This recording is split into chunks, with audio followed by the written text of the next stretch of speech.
It's a good bonus edition of the Confident Live Marketing Show as we go up to episode 200 and the 4th anniversary of this podcast. We're going into the archives and I'm looking at the interviews I had with some amazing guests over the first 199 episodes. Well, in today's episode, we're talking about podcasting and audio.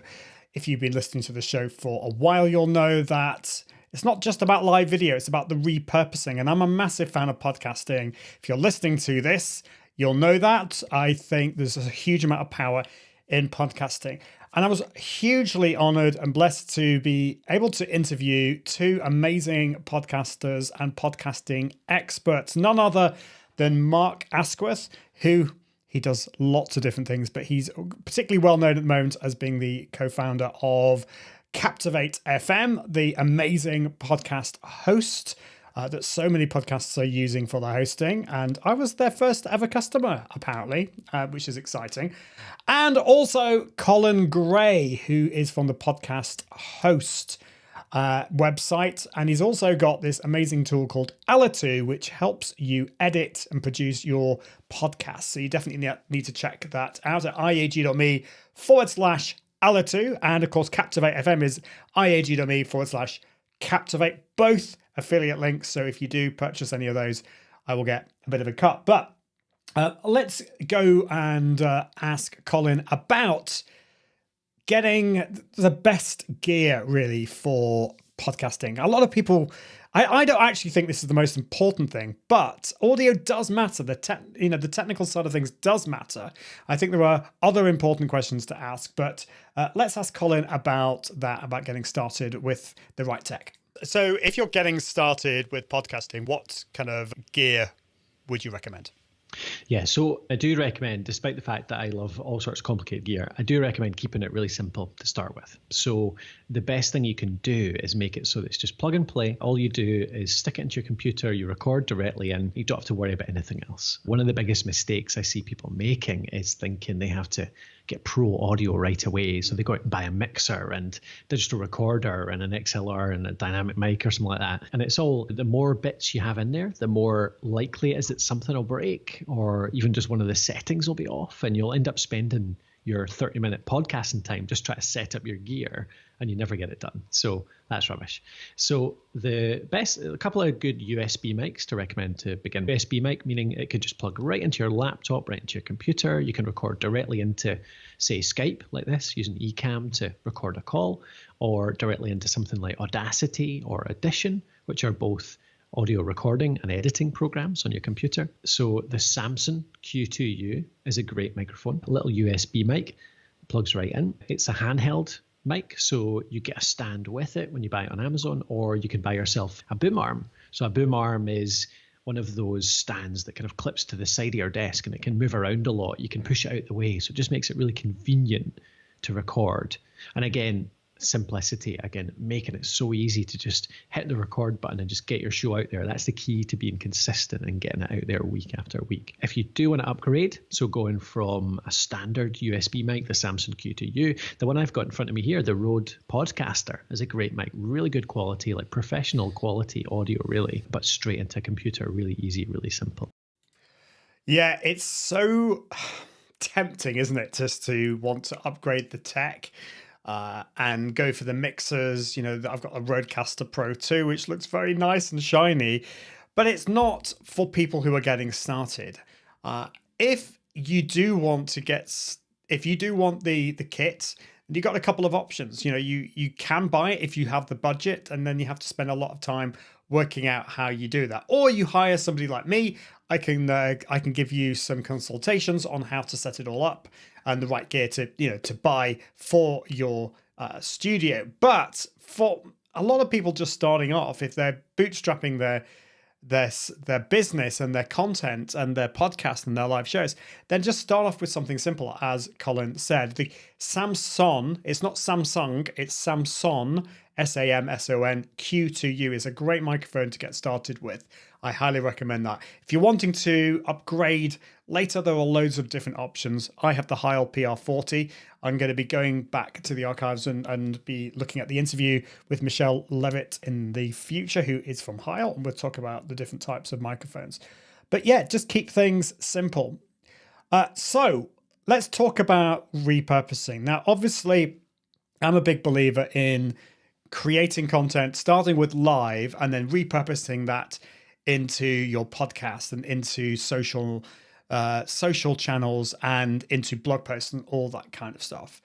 But it's not for everyone. Not everyone, there are some times when that's not necessarily going to be the best strategy. And so I'm definitely not one for saying you need to do this, you need to start with live, and you need to repurpose it into all of these things. And I was really interested in Mark Asquith's take on this, because Mark is like, he is a hardcore podcaster. He also does live video as well, but I did notice the strategy was different. And so I was asking Mark about his take on this. So let's go back and listen to Mark.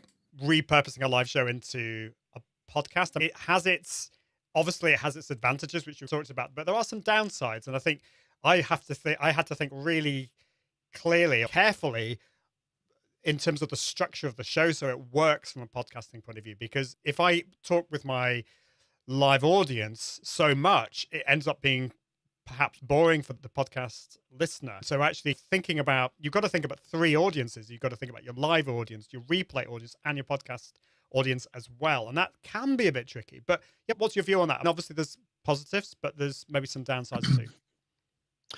Yeah, great question, mate. And I think, excuse me, what I tend to do with this is I will only ever live stream and repurpose that into a podcast episode if I'm ever at an event. So I'll take out the P4 or the P8 from Zoom, and I'll take out the couple of mics that I carry around with me to events. And I will sit down and I'll say, I'm here with Ian Anderson, great social media marketing world. This is a bonus episode of the Podcast Accelerator.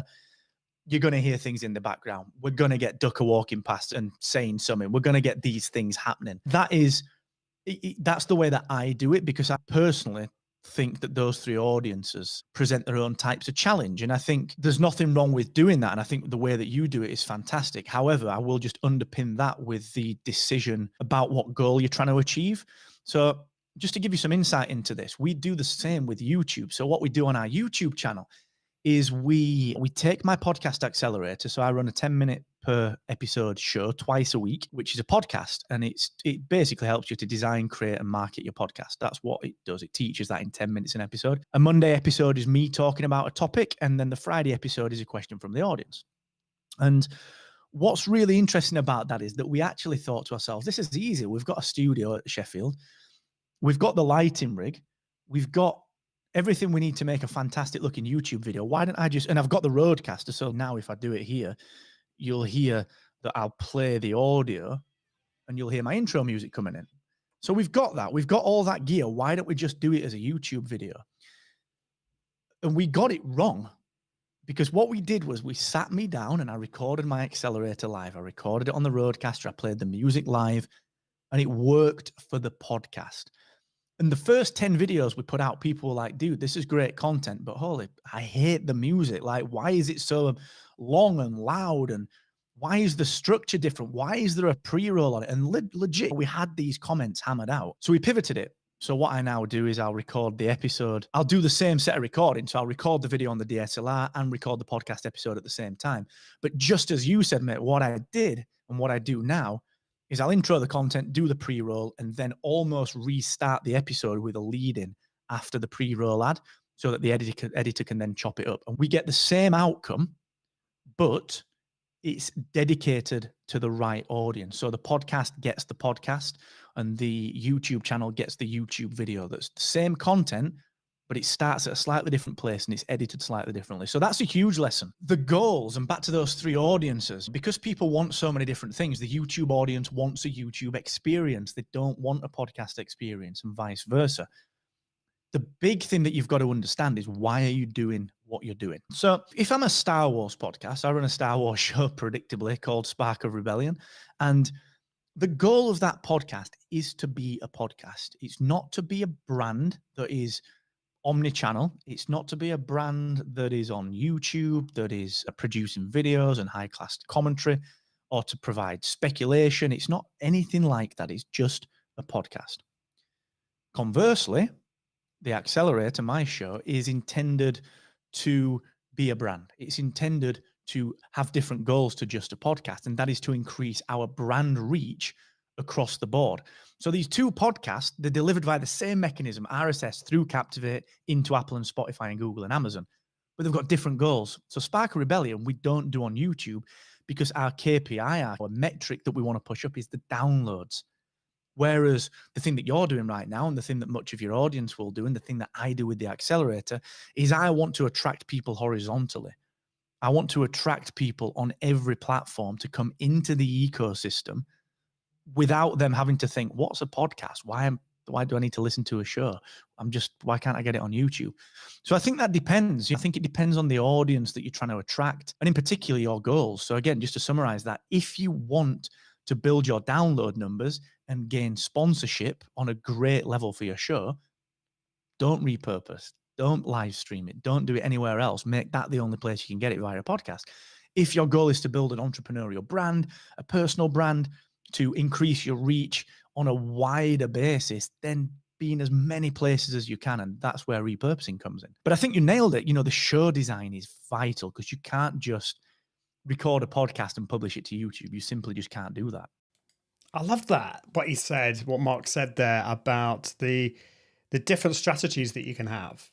And there's something really to be said for making your podcast exclusively just a podcast, not repurposing it. That can be a really good strategy, but it depends what your goal is really. And so I think don't just do repurposing for the sake of it. Think about what your goal is, and I would listen to that again, what Mark said, and just put it on repeat a few times because I think what he said there is really, really powerful stuff. Well, we're out of time again. I'm trying to make these nicely short and punchy. Let me know what you think of the format. As I think about going to episode 200 plus, should I make them shorter? Should I make them longer?